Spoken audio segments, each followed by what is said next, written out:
Charlie comes back. I didn't say that. I've heard not the best news, but whatever. Things in this business change overnight, you know? Former 2.5 Men star Angus T. Jones is sporting a very new look and says he has no regrets about walking away. I was a paid hypocrite because I wasn't okay with it, but I was still doing it. So about a decade ago, one of the biggest moments in American TV history took place. It was the finale of a hugely popular sitcom, so big that they even extended the runtime to a full hour, giving everyone a chance to properly say goodbye to these beloved characters.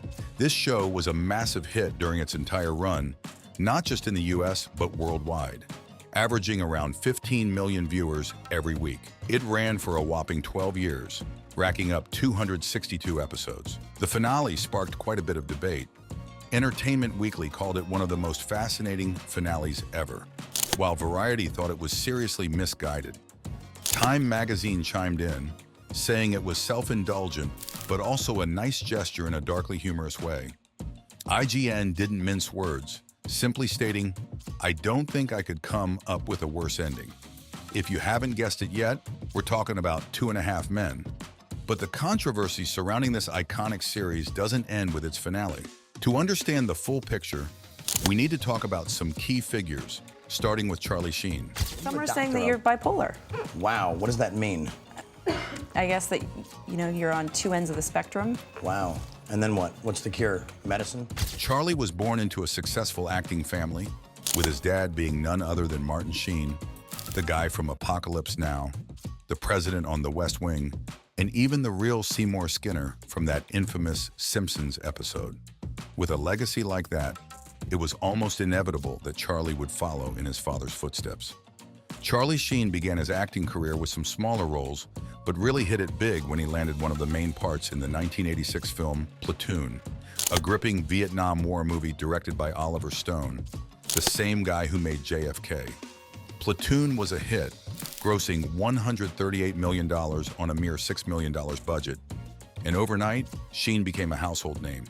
From there, the roles kept coming: Wall Street, Young Guns, and even a buddy cop movie with Clint Eastwood called The Rookie. A few years later, Charlie was awarded a star on the Hollywood Walk of Fame. Despite his early success, Sheen's more serious roles didn't always perform well at the box office after Platoon. So he made a strategic pivot that many serious actors do to stay relevant. He switched to comedy. Charlie Sheen's transition to comedy turned out to be a goldmine for him. He nailed it with movies like Major League and Money Talks alongside Chris Tucker. But the real game changer was Hot Shots. This success streak kept him in the spotlight. By the early 2000s, Sheen, now in his mid to late 30s, landed a role on the sitcom Spin City after Michael J. Fox had to step down due to health issues. The show wrapped up in 2002, leaving Sheen on the hunt for his next gig. Despite being well-respected in Hollywood and having a solid fan base, Sheen was at a bit of a crossroads. Then out of nowhere, the script for 2.5 Men landed on his lap. It was written by Chuck Lorre, a guy who was making a name for himself in TV comedy. The show quickly became a massive hit, and Sheen found himself the highest-paid actor on American television, raking in a jaw-dropping $27.5 million a year. Adjusted for inflation, that's over $38 million in 2024 dollars. Sheen had actually tried to leave the show the year before, but who can say no to a paycheck like that? However, Sheen's off-screen life was a mess. In 2009, he was accused of domestic abuse, and reports of his wild partying and heavy drinking kept surfacing through early 2011. In January of that year, CBS Entertainment president Nina Tassler commented on Sheen's behavior, saying, "On a professional level, he does his job and he does it well." But just days later, Sheen was hospitalized with severe stomach pains. At that point, the first half of season 8 of 2.5 Men had already aired, but production halted because Sheen checked into rehab. During his rehab stint, Sheen put out a polite public statement, which seemed like a PR move more than anything. Less than 2 weeks later, still in rehab, Sheen called into a radio show and made a controversial remark. "Stay away from the crack unless you can manage it socially. If you can manage it socially, then go for it." That same night, the last filmed episode of 2.5 Men aired, and Chuck Lorre included a cheeky message in the show's vanity card: "If Charlie Sheen outlives me, I'm gonna be really pissed." By mid-February, a statement was released announcing that 2.5 Men would resume filming at the end of the month. But it was clear that behind the corporate veneer, there was a lot of tension and anger brewing. On April 1st, 2010, People magazine reported that after 7 successful seasons, Charlie Sheen was considering leaving 2.5 Men. Apparently, he wasn't thrilled with CBS's offer of $1 million per episode, thinking it was too low. After wrapping up the final episode of season 7, rumors swirled that Sheen had quit the show. But then, Sheen surprised everyone by announcing he'd be back for 2 more seasons. By May, it was official. Sheen had signed a new contract for 2 years at a staggering $1.78 million per episode. He even put out a statement saying he was looking forward to returning to his CBS home on Monday nights. Fast forward to January 28, 2011, and things took a dramatic turn. Sheen checked into rehab for the 3rd time in just 12 months, prompting Warner Brothers Television and CBS to put the show on an indefinite hiatus. When Sheen declared he was clean and ready to get back to work, production didn't resume right away, and he was not happy about it. He lashed out at Chuck Lorre, the show's creator, calling him all sorts of nasty names in a very public fashion. He told TMZ, "He's a stupid, stupid little man and a punk that I'd never want to be like." By March 2011, Warner Brothers had had enough and officially fired Sheen. They sent an 11-page letter to his legal team detailing the reasons for his termination, including felony offenses, self-destructive behavior, and erratic conduct.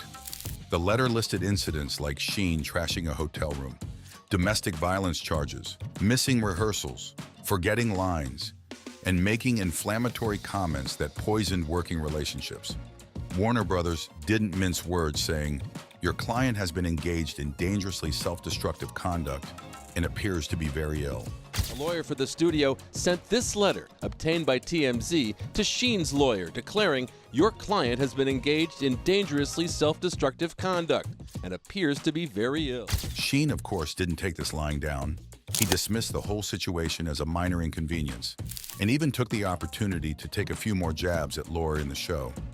He quipped, "Now I can take all of the bazillions, never have to look at what's Hisk *** K again, and I never have to put on those silly shirts." Unrepentant Sheen told TMZ the firing is very good news, saying in a statement, "Now I can take all of the bazillions and I never have to put on those silly shirts." Chuck Lorre was in quite a bind after Charlie Sheen's dramatic exit. He wasn't a fan of Sheen anymore, understandably so, but he still loved the show. After all, when you pour your heart into something for 8 years, it becomes a part of you. Ending 2.5 Men abruptly wasn't really an option either, since they hadn't finished filming season 8. Plus, pulling the plug would mean putting the entire cast and crew out of work. So Lorre had to figure out a way to save this sinking ship of a sitcom that had just lost its main star. What did he do? The sensible thing, he borrowed a page from his other big hit at the time, The Big Bang Theory. He decided to introduce a new character to fill the void left by Sheen. Enter Walden Schmidt, played by Ashton Kutcher. As season 9 went into production, the anticipation was through the roof. Sure, people were skeptical about bringing Ashton into the mix, but the premiere was a massive success. When the first episode of season 9 aired, over 28 million people tuned in live. That's almost double the show's usual audience. Although the viewership gradually tapered off, by the end of the season, things had more or less returned to normal. Season 9 kicked off with Charlie's funeral, attended by all the women he had ever dated, who showed up just to make sure he was really dead. The scene felt more like a roast than a tribute. Despite the initial backlash, the show continued to rack up accolades. At the 2012 Emmys, 2.5 Men was nominated for 4 awards and won 3, the most Emmys it had won in a single year since it began. That year, Ashton Kutcher also replaced Sheen as the highest-paid U.S. actor on television, earning $700,000 per episode. The ratings for the new time slot improved significantly compared to the previous year. Critics noticed a tonal shift during the Kutcher era, with some like Jennifer Graham Kaiser of iVillage noting that the series felt less evil. Lorre, along with cast members John Cryer, Holland Taylor, Conchata Ferrell, and Melanie Linsky, had nothing but praise for Kutcher, believing he had saved the show. But as the saying goes, all good things must come to an end. cracks began to show, leading to a gradual decline in the series. While Laurie successfully kept the show alive, he sacrificed much of what had originally made it great. Even though Walden Schmidt was meant to signal a clean break from the past, the show couldn't escape Charlie Sheen's shadow. Charlie's presence lingered like a ghost, overshadowing the new direction.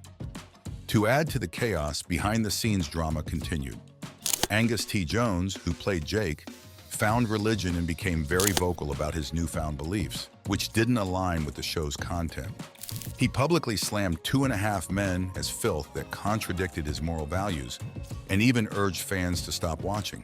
Former 2.5 Men star Angus T. Jones is sporting a very new look and says he has no regrets about walking away. I was a paid hypocrite because I wasn't okay with it, but I was still doing it. With Jake out, the show lost its half-man, a key part of its dynamic.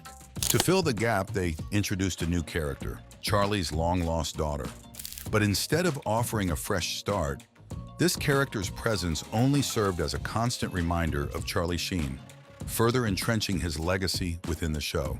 Now we reach the final season, season 12, and by this point, 2.5 Men has completely lost its way.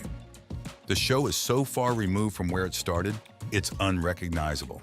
The entire season revolves around a long, drawn-out gay joke. Walden and Alan, who are both straight, get married so they can adopt a baby.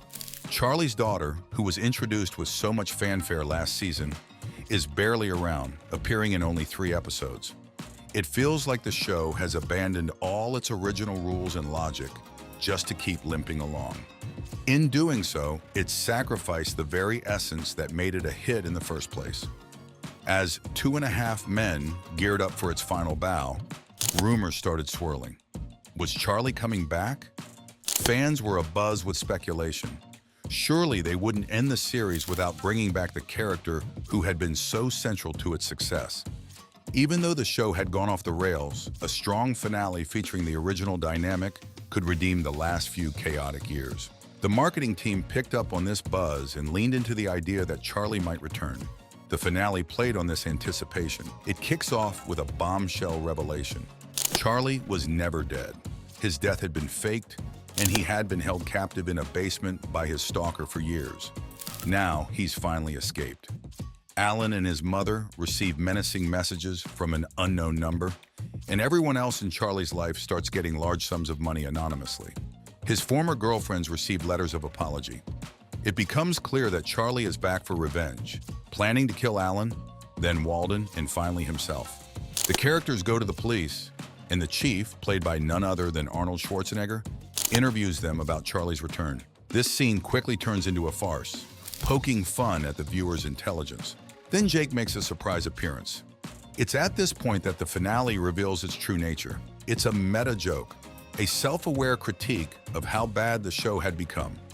Chuck Lorre didn't want to say goodbye to these characters just yet, but in his quest to keep the show going and to stick it to Charlie Sheen, he burned through all the goodwill 2.5 Men had built over the years. The final episode, a convoluted mess of a murder-suicide plot wrapped in a meta joke, stands as one of the most bizarre endings in sitcom history. But despite the show's dramatic decline, there's still talk of a spin-off, though opinions are mixed. That's it for today. Until next time, bye.